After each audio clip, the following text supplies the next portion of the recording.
Hey guys, I'm Tom. In this video I will review the Terrorbyte and also give you a little guide to it. So first off, the general information. To have access to this vehicle you need first a nightclub. Then you need to pay 1.3 million at Warstock to buy it.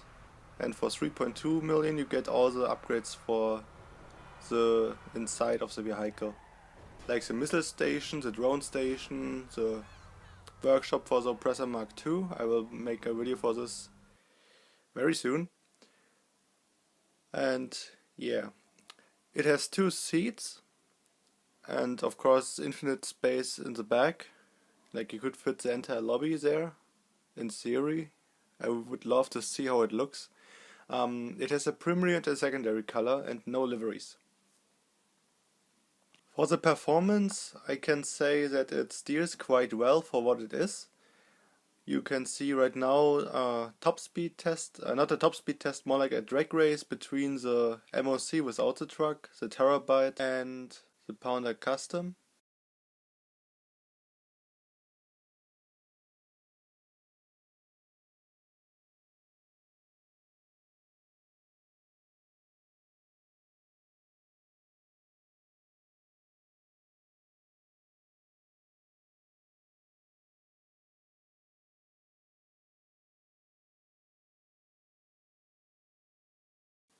The armor is quite interesting. It isn't as tanky as the MOC cap for homing missiles, like what I call weak explosives, but it can tank a lot more RPGs. Like it got the armor that doesn't see a difference between the strong and weak explosives, so it takes 35 homing missiles or RPGs. In comparison, the MOC cap takes like 24 RPGs and 64 homings. So if you are up against something like a Chernobog spamming missiles against you, this one would be better.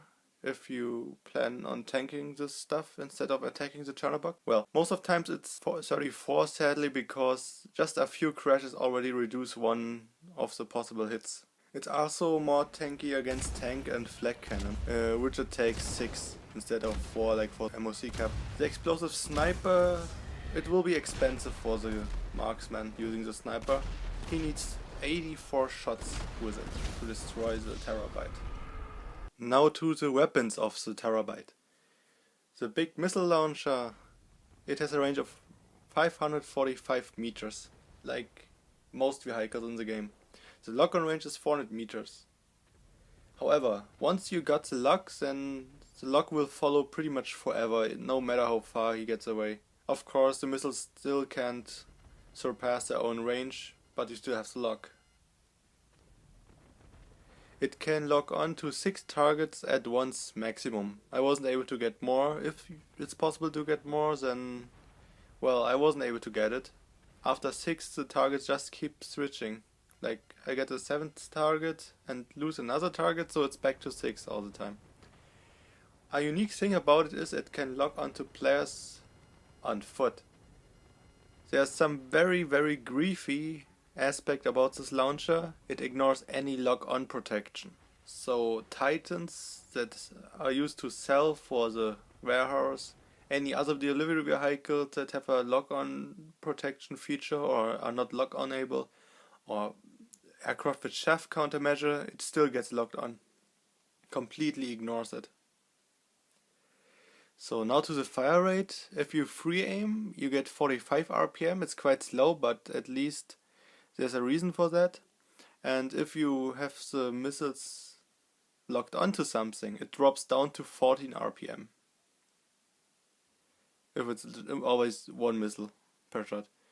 The tracking is weak, so you can easily dodge with a helicopter or something, so at least there's that. And the reason why the free aim missiles are so slow, well, I think, is because the explosive is strong, so it hits as strong as the RPG, which means it will take down a Hydra in 1 shot, any Smuggler's 1 plane in 1 shot, and a B-11 in 2 shots. Yeah, that's about this weapon. The other one would be the drone, if you count this as a weapon. It's for me probably more anti-new vehicle, but I put it in the same video. So the drone can fly in a 500-meter radius around the Terrorbyte, and the max height is about 2/3 of the maze bank. The speed is extremely slow, it's 18 kilometers per hour, and it doubles that when you boost, and the boost lasts for 4 seconds. You also can steer while it boosts. The boost recharges in 15 seconds. It has a small taser, or how it's called. Its fire rate is 5 RPM and it recharges in 12 seconds. Well, it recharges in 12 seconds, so it's 5 RPM. The range of the shock is way too short to test, but it's at least outside of possible explosions. The shock stuns a player for about 6 seconds. The stun does not prevent the parachute mode. This means if you manage to shock someone off the Oppressor Mark II, they still can parachute like if they would have just fallen off. Interestingly, the shock can detonate sticky bombs. So if you see a tryhard that likes to suicide bomb, just shock a sticky bomb and he will be surprised. The shock does no damage to vehicles apparently. I was fighting drone versus drone, and after 10 shocks I gave up, because I have no patience for this. So I am just assuming of my impatience. So it might be wrong. Its detonation is a single strong explosive. You have to get pretty close for this, so you hit, and it takes 7 seconds to charge. You cannot detonate while the shock recharges.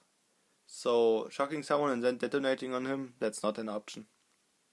Its armor is weak as hell. It's only 1 explosion, any heavy sniper shot, like not even special ammo, and 4 combat damage. But well, it's tiny, so good luck hitting it.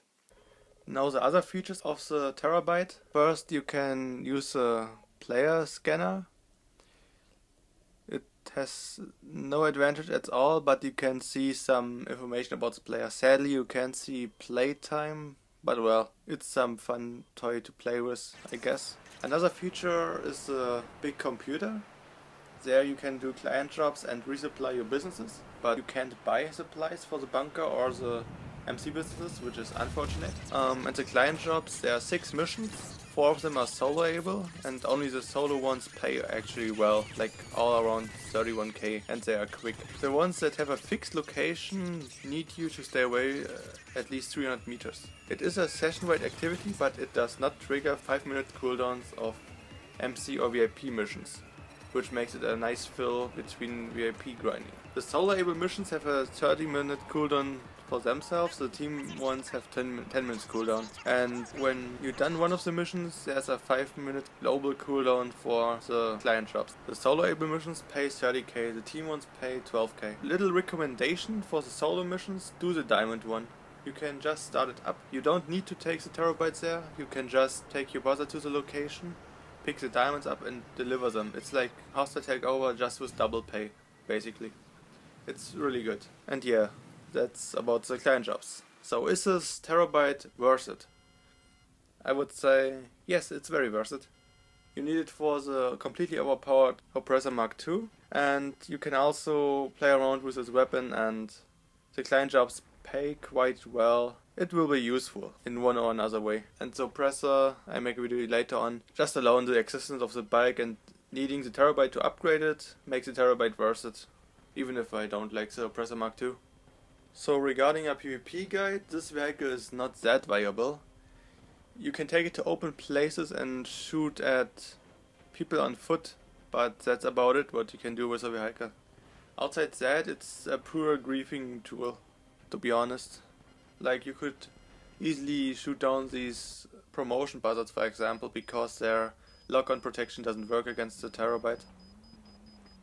So yeah, it's not very useful in a serious PvP situation. Like, you won't get kills on tryhards, except with the drone maybe. Some surprising stuff like shocking their sticky bomb or using the detonation feature. Anyway, I hope you liked the video, and please give the video a like. If you are new, subscribe, and I see you at the next video.